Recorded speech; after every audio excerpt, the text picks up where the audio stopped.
Millet Marvels, changing the way world eats by Tenali Double Horse.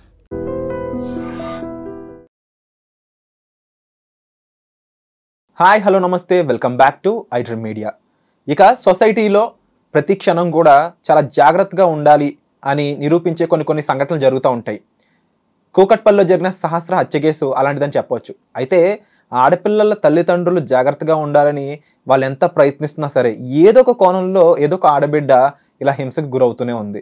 మరి ఈ ముఖ్యమైన కేసులో చాలా విషయాలు చాలా వాస్తవాలు బయటకైతే వస్తూ ఉన్నాయి. ముఖ్యంగా ఆమెను హత్య చేయడానికి గల కారణం చూస్తున్నట్లయితే చాలా బాధగా అనిపిస్తుంది. ఇలాంటి కారణానికి కూడా హత్య జరుగుతుందా? ఇలాంటి దొంగతనాల కోసం ఒక నిండు ప్రాణాన్ని తీసేయాలా? అది కూడా ఆ అబ్బాయి కూడా ఎవరైతే చేసిన పర్సన్ ఉన్నాడని చెప్పేసి పోలీసులు చెప్తున్నారో 18 ఏళ్లలోపు వ్యక్తి అన్నమాట. అసలు ఇలాంటి హింసాత్మకమైన విషయాన్ని డీకోడ్ చేయడానికి మనతో పాటు ఉన్నారు సోషల్ యాక్టివిస్ట్ అయిన కృష్ణకుమార్ గారు. మ్యామ్తో మాట్లాడదాం. నమస్కారం అమ్మ. నమస్కారం. మొదటి పాయింట్ ఏంటంటే అమ్మ, జనరల్గా పిల్లలు అనేవాళ్ళు దేవుళ్ళతో సమానం అని చెప్పేసి చెప్తూ ఉంటాం. సరే, ఒకప్పుడు 16 ఏళ్ళలోపు పిల్లలు అంటే కొంచెం వాళ్ళు యంగ్, హెవీ, మంచి రఫ్ బ్లడ్ ఇలా అని చెప్పేసి పొగుడుతూ ఉండేవాళ్ళు. అది దేనికి అంటే స్పోర్ట్స్లో బాగా రాణించడానికి, లేదంటే ఏదైనా గొప్ప పనులు చేపట్టడానికి. ఇప్పుడు ఆ గొప్ప పనులు ఎలా అయిపోయినాయి అంటే ఒకరిని హత్య చేయడానికి, రేప్ చేయడానికి. ఒకప్పుడు 18 ఏళ్ళ పైన పడిన అబ్బాయిలు చిన్న అమ్మాయిలు ఏమైనా చేస్తే పోక్సా అన్నారు. మరి చిన్నపిల్లలు ఇప్పుడు చిన్నపిల్లల్ని హత్యలు, రేపులు చేస్తూ ఉన్నారు. మీరు అన్నారు ఒకనొక సగంలో విరాట్ నిర్భయ కేసులో కూడా చిన్న పిల్లవాడు అన్న వారే ఇంకా దారుణం చేశాడని చెప్పి. ఈ సహస్ర హత్య కేసు తీసుకుంటే నాకు అర్థం కాని పాయింట్స్ ఏంటి అంటే, దొంగతనం చేస్తున్నాడు ఓకే, ఆ అమ్మాయిని అంత కురాత్మకంగా చంపడం ఆ పిల్లవాడి వల్ల ఎలా అయ్యి ఉంటుంది? డబ్బులు ఫ్రెండ్ ఇంట్లో దొంగలించుతున్నాడు. ఈ దొంగతనం అనే ఇది ఎందుకు అంటుకుంది ఆయనకి? తను చెప్పిన ఒక విషయం బయటకు వచ్చింది ఏంటంటే క్రికెట్ బ్యాట్ కోసం వెళ్ళని పోలీసులు చెప్పాడంట. అంటే ఆ పిల్లవాడి మెంటాలిటీ చూస్తుంటే చాలా వర్స్ట్గా కనిపిస్తూ ఉంది. అతను అలా అవ్వడానికి గల కారణం ఏంటి? అలా ఉండడానికి గల కారణం ఏమై ఉంటుంది? ఎందుకు ఇలా అయిపోతున్నారు పిల్లలందరూ? ఇప్పుడు ఈ సహస్ర చనిపోయిన విషయం గురించి, హత్య గావించడం బట్టం గురించి దగ్గర సోమవారం జరిగినట్టుంది. సోమవారం నుంచి ఈ రోజు వరకు మాట్లాడుతూనే ఉన్నారు. ఎవరి వెర్షన్స్ వాళ్ళు చెప్పారు. కొన్ని ఊహాగానాలు, కొన్ని అక్కడ అసలు ఎవ్వరికీ అంతుబట్టకుండా పోలీసులు కూడా ఒక రకంగా తలబట్టుకున్న సందర్భంలో ఒక ఆశాకిరణంలాగా ఈ కేసుని వాళ్ళు ఛేదించటానికి అక్కడున్న ఒక సాఫ్ట్వేర్ ఇంజనీర్ చెప్పిన ఒక్క మాట వీళ్ళకి ఒక థాట్ వచ్చేలాగా చేసింది.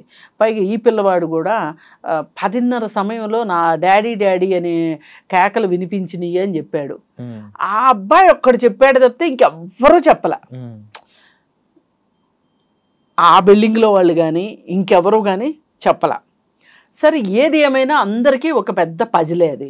సరే, ఈరోజు తెలిసింది ఆ సాఫ్ట్వేర్ ఇంజనీర్ చెప్పిన దాన్ని బట్టి, అటు ఇటు దూకుతారు అని చెప్పిన దాన్ని బట్టి 10:30 టైంలో ఇది జరిగింది అని ఫోరెన్సిక్ రిపోర్ట్ రావటము, అదే 10:30 సమయంలో ఈ పిల్లవాడు చెప్పటము, ఇదంతా చూస్తే పైగా అక్కడ ఎవరికీ లేనంత ఉత్సుకత ఈ పిల్లోడు పద్దాకా వచ్చి పోలీసులు ఏం చేస్తున్నారు, ఏం మాట్లాడుకుంటున్నారు, ఎవరు ఏం డిస్కస్ చేసుకుంటున్నారు అని వచ్చి అడగటము, ఇవన్నీ చూసి వాళ్ళకి అర్థమైపోయింది.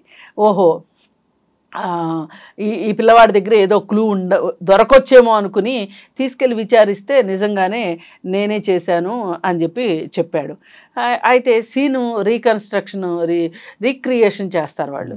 ఆ చేసిన సందర్భంలో కూడా ఈ పిల్లవాడు చేసినట్లుగా వాళ్ళకి అర్థమైంది. దానికి సంబంధించి ఏ కత్తితో పొడిచాడో చెప్పాడు. బట్టలు తీసుకెళ్ళి వాషింగ్ మిషన్లో వేసానని చెప్పాడు. వీటన్నిటిని మించి ఈ పిల్లోడు ఒకటి రాసి పెట్టుకున్నాడు. ఏంటి అసలు ఫస్ట్ ఏం చెయ్యాలి, సెకండ్ ఏం చేయాలి, థర్డ్ ఏం చేయాలి అనేది ఒక వరుస రాసి పెట్టుకున్నాడు. రాసి పెట్టుకొని డన్ అని అనుకొని అనుకున్న చీటీ ఉంది. కానీ అనుకోకుండా వీడు అనుకున్నది ఏంటి అంటే, వాళ్ళ అమ్మ నాన్న ఎలాగూ జాబులకు వెళ్తారు, వాళ్ళ తమ్ముడు స్కూల్కి వెళ్తాడు, ఈ అమ్మాయి స్కూల్కి వెళ్తుంది కాబట్టి నేను ఆ ఇంట్లో నుంచి ఏమైనా తీసుకొచ్చుకోవచ్చు, ఏం తీసుకొచ్చినా ఆధారాలు దొరకవు అనుకున్నాడు. పైగా ఇంకొకటి ఏం చేశాడు, ఆధారాలు దొరకకుండా ఉండటానికి ఆ ఇంట్లో గ్యాస్ వదలాలి, అగ్ని ప్రమాదం జరుగుతుంది, ఇంకప్పుడు అగ్ని ప్రమాదంలో డబ్బులు పోయినాయి అనుకుంటారు తప్పితే వేరేగా కాదు ఇట్లా అనుకున్నాడు. అనుకుంటే తీరా అక్కడికి వెళ్ళేసరికి వీడు ఆ బిల్డింగ్ నుంచి ఈ బిల్డింగ్ మీద దూకి ఇంట్లోకి వెళ్ళేసరికి ఆ అమ్మాయి కనిపించేసరికి మరి వెంటనే అమ్మాయి కనిపించినట్లేదు. వీడు ఆ డబ్బులు తీసుకుంటాం అవన్నీ చేసే టైంలో ఆ అమ్మాయి చూసి ఆ అమ్మాయి ఇక వీడికి భయం వేసింది. టక్కన కత్తి తీసుకొని పొడిచాడు. పొడిచి ఆ పొడవటం కూడా ఏంటి అంటే ఏమైనా సరే ఈ అమ్మాయికి నేను తెలుసు, ఈ అమ్మాయి ఖచ్చితంగా చెప్తుంది. అదే అసలు వేరే పక్క ఊరు నుంచో లేకపోతే హైదరాబాద్లో మరో ప్రదేశం నుంచో కనుక ఈ దొంగ వచ్చున్నట్లయితే ఆ అమ్మాయిని చంపాల్సిన పని ఉండేది కాదు. ఎందుకంటే పేరు చెప్పదు కదా, ఏదో ఆనవాళ్ళు చెప్పినంత మాత్రాన్ని పట్టుకోవడం అంత ఈజీ కాదు కదా. సరే వీడి భయం ఏంటి అంటే నేను ఎవరో తెలిసిపోతుంది, నా ఐడెంటిటీ రివీల్ అవుతుంది అనే ఉద్దేశంతో అంత కర్కశంగా చంపాల్సి వచ్చింది. ఇది పైకి కనిపించే విషయం మనకి. కానీ మనం ఇదే మాట్లాడుకుంటే కేవలం మనం టీఆర్పీ రేటింగ్ల కోసమే మాట్లాడుకున్నట్లు అవుతుంది. కానీ అసలు ఈ పరిస్థితిలోకి ఈ పిల్లవాడు ఎలా వెళ్ళాడు, ఎలా చెయ్యాలనిపించింది ఈ పిల్లాడికి అనేది మనం అతని మానసిక స్థితులు, ఆర్థిక పరిస్థితులు, కుటుంబ పరిస్థితులు, అతని సోషల్ కండిషన్స్ని మనం అనలైజ్ చేస్తే తప్పితే ఈ పిల్లవాడి నేరం అది నేర స్వభావమా లేకపోతే అప్పటికప్పుడు చేసిన నేరమా ఏంటి అనేది మనం అనలైజ్ చేయగలుగుతాం. నాకు కొన్ని క్వశ్చన్స్ ఉన్నాయమ్మా. చెప్పండి. అంటే నిజంగా నాకు తెలిసిన వాళ్ళలో కూడా ఆర్థిక సమస్యలు ఉన్న పిల్లలు ఉన్నారు. నా వయసు వాళ్ళు కూడా అప్పట్లో మాకు 16 ఏళ్ళు ఉన్నప్పుడు, ఇప్పుడు 26, ఇప్పుడు 16 అంటే 10 సంవత్సరాలు వెనకాల చూసుకున్నా, అప్పుడు ఇంకా మానిటైజేషన్ అని చాలా చాలా దారుణమైన విషయాలు ఉన్నాయి. కాబట్టి ఒక చోటుకి వెళ్ళి ఒక 8 గంటలు పని చేస్తే ఇంత డబ్బులు వస్తాయి, డేటా ఎంట్రీ అని ఉండేది అప్పుడు. అంటే చాలా విషయాలు మైండ్కి పెట్టగలిగితే, అండ్ సిటీలో అనుకున్నట్టయితే ఇంకా ఎక్కువ ఆపర్చునిటీస్ ఉన్నాయి. ఫార్మా రంగం ఉంది, ఇవి ఉన్నాయి. అండ్ 16 years తర్వాత పని చేసుకోవడానికి కూడా కొన్ని ఆపర్చునిటీస్ ఉన్నాయి. వాళ్ళ ఆర్థిక పరిస్థితులు బాగాలేదు, వాళ్ళ తల్లిదండ్రులు చదువుకున్న వాళ్ళు కాదు, నాకు తెలిసిన వాళ్ళలో చెప్తున్నా. కానీ వాళ్ళు ఇలా పని చేసుకుని చదువుకొని పీజీలు కూడా సొంత ఫీజులు కట్టుకొని చదువుకొని ఇప్పుడు చాలా పెద్ద పెద్ద పొజిషన్లో ఉన్నారు నా ఫ్రెండ్స్ అనేవాళ్ళు. అయితే ఇలా అందరూ ఎందుకు ఉండలేరు అని అడుగుతారు. అప్పుడు ఇంత సోషల్ మీడియా లేదు, ఇంత స్మార్ట్ ఫోన్ లేదు. మీరు 21కి మన కోవిడ్-19 అంటే మనకి 20లో వచ్చింది. 20 నుంచి క్రైమ్ రేటు విపరీతంగా పెరిగింది. దానికి రీజన్ ఏంటి అంటే క్రైమ్ రేట్ పెద్దవాళ్ళలో క్రైమ్ రేట్ కాదు నేను మాట్లాడేది, పిల్లల్లో కూడా ఈ క్రైమ్ పెరిగింది. మైనర్లని అత్యాచారాలు చేయటాలు, దొంగతనాలు చేయటాలు, ఇలా అనుకోకుండా హత్యలు చేయటాలు ఇవన్నీ పెరిగినాయి. రీజన్ ఏంటంటే వీళ్ళు సోషల్ మీడియాకి ఎక్కువ ఎక్స్పోజ్ అవుతున్నారు. అసలు మనకి ఈ రోజుకి మీరు చెప్పిన 10 సంవత్సరాల క్రితం ఓటీటీ అనే మాట లేదు, క్రైమ్ లేదు. అంటే క్రైమ్ ఉంది కానీ క్రైమ్ డైరెక్ట్గా విజబుల్గా చూసేది లేదు. సినిమాలో చూపించే క్రైమే క్రైము. ఆ రోజు 10 సంవత్సరాల క్రితం కూడా పిల్లలకి ఏంటి తెలుసు, ఒక హీరో 10 మందిని కొడతాడు అంటే సినిమా కాబట్టి కొడతాడు అనే అనుకుంటారు తప్పితే రియల్గా కొడతాడు అని అనుకోరు కదా. కానీ మనకి ఎలా తయారైపోయింది అంటే ఈ ఓటీటీలు వచ్చిన తర్వాత ఈ పదే హింసను చూపించడం మొదలెట్టిన తర్వాత ఈ హింస మనం కూడా చెయ్యొచ్చు అనేది, పైగా ఈ పిల్లవాడు ఓటీటీ ఎక్కువ చూస్తాడంట. క్లాస్ రూమ్లో కూడా మిగతా పిల్లలతోటి ఓటీటీల గురించి ఎక్కువ మాట్లాడతాడంట. అసలు ఒకటి ఈ పిల్లవాడుకి ఒక అందమైన బాల్యం కాదు కానీ ఒక రీజనబుల్ బాల్యం కూడా లేదు, చైల్డ్హుడ్ లేదు.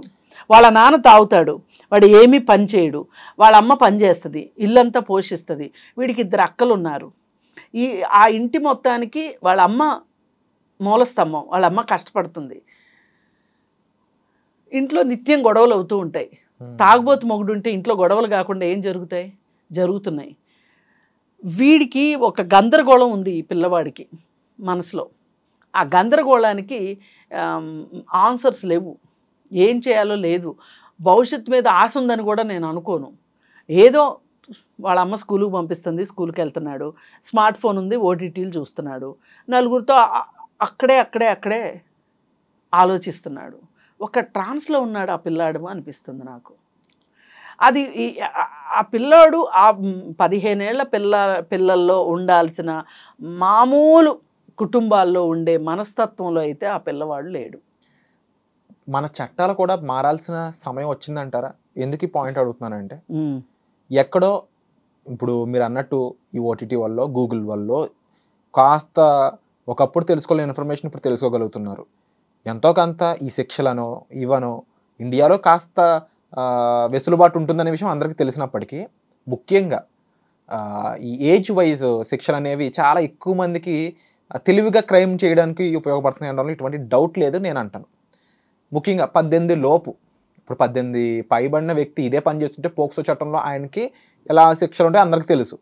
కానీ ఇప్పుడు ఈ మైనర్ అనే బాలుడు ఇప్పుడు ఎంత శిక్ష పడినా 2 ఏళ్ళు మళ్ళీ వెనక్కి వచ్చేటట్టే కనిపిస్తూ ఉంది. అంత వాడికి తెలియదండి. ఓటీటీలు తెలిసినంతగా శిక్షల గురించి తెలిస్తే, నేరం గురించి తెలిస్తే తెలిసే అవకాశమే లేదు వీళ్ళకి. కానీ ఇప్పుడు ఈ సిచ్యువేషన్ వల్ల ఎక్కువ మందికి తెలిసేలా ఈ శిక్షలు పెడితే భయపడే ఛాన్స్ ఉందంటారా? అంటే ఇప్పుడు 18 years లోపు జేజే యాక్ట్ ప్రకారం జువైనల్ హోమ్కి వెళ్తాడు, 18 years తర్వాత బయటకు వస్తాడు. అయితే కొంతమంది అడుగుతున్నది ఏంటి అంటే, నేరం చేసిన స్థాయిని బట్టి శిక్షించండి కానీ వయసును బట్టి కాదు అని చెప్తున్నారు. ఇది కూడా కొంచెం ఆలోచించాల్సిన విషయమే. ఎందుకు ఆలోచించాల్సిన విషయం అంటే, మరి ఈ పిల్లవాడు రేపు 2 సంవత్సరాల తర్వాత 3 సంవత్సరాల తర్వాత బయటకు వచ్చిన తర్వాత ఆ మనస్తత్వం మారకపోతే, ఒకసారి జైలుకి వెళ్ళిన తర్వాత ఇంకెన్నిసార్లైనా వెళ్ళొచ్చు అనిపించింది అనుకోండి, ఏంటి పరిస్థితి? ఎంతమంది బలి కావాలి? ఇది కూడా ఆలోచించాల్సిన విషయమే. పైగా ఇంకొకటి, ఈ పిల్లవాడికి ఉన్న హక్కు ఏంటి అంటే, ఆ అబ్బాయికి ఉన్న ఇవాళ ఒక ప్రత్యేక అవసరం ఏంటి అంటే, అతను సంస్కరించబడటం. అతను సంస్కరించబడాలి, అది అతని హక్కు. ఇప్పుడు 14 ఏళ్ల లోపు 14 ఏళ్ల వరకు నిర్బంధ విద్యా విధానం ఎలా అయితే హక్కో, ఇప్పుడు అతను ఉన్న పరిస్థితుల్లో అతను సంస్కరించబడటం కూడా అతని హక్కు. మరి అతను ఎంతవరకు అతనికి అది ఈ గవర్నమెంట్లు ప్రొవైడ్ చేయగలుగుతాయి అనేది ఆలోచించాలి ఒకటి. రెండోది ఏంటంటే, అసలు ఇలాంటి నేరస్తులు తయారయ్యే, నేర మనస్తత్వం తయారయ్యే పరిస్థితుల్ని మనం అరికట్టకుండా ఈ నేరాలను అరికట్టలేము. మీరు ఏం చేసినా ఈ నేరాలు పెరుగుతూనే వెళ్తాయి తప్పితే. ఇప్పుడు నేను MSW చదువుకున్నా, దాంట్లో మాకు కేస్ స్టడీస్ గురించి, ఇండియాలో కేస్ స్టడీస్ గురించి మేము చదవాల. ఎందుకంటారు? మనం అసలు స్టడీ చెయ్యం కాబట్టి. ఒక నేరం జరిగింది అంటే ఒక నేరస్తుడు నేరంలో నేరస్తుడు ఉంటాడు. ఆ నేరస్తుడు ఏ సిచ్యువేషన్స్లో, నేను అతని మీద జాలితో కానీ లేకపోతే అతని వైపు మాట్లాడటం కోసం కూడా కాదు, ఒక నేరం ఎందుకు జరుగుతుంది, నేరాన్ని పురికొల్పగలిగే పరిస్థితులు ఏంటి అనేది మనం అంచనా వెయ్యిందే మనం ఏం చేస్తాం? మహా అయితే నేరం రుజువు అయితే జైల్లో పడేస్తాం, శిక్ష వేస్తాం.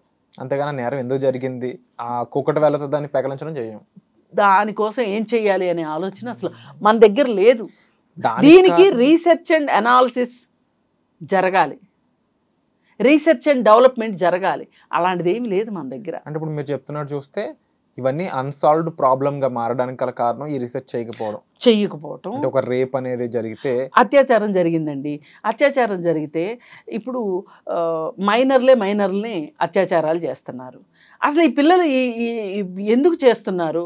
ఇప్పుడు ఒక 5-6 సంవత్సరాల క్రితం మైనర్లు అత్యాచారం చేయటం మనం వినలా.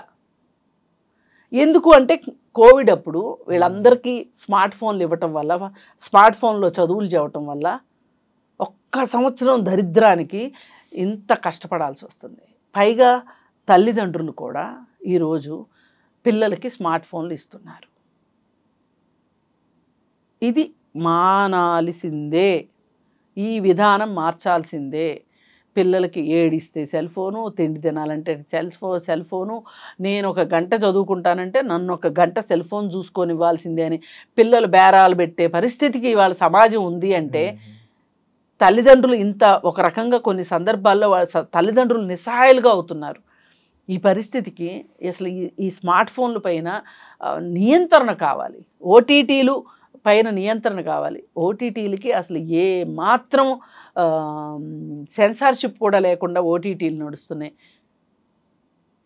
దీని మీద ఒకళ్ళు కేసు వేస్తే సుప్రీంకోర్టులో జడ్జిలు దేవుంది, వాళ్ళు ఏమైనా చెప్తారు. ఆయన ఏం చెప్పాడంటే తెలివిగా స్వీయ నియంత్రణ ఉండాలి అని చెప్పాడు.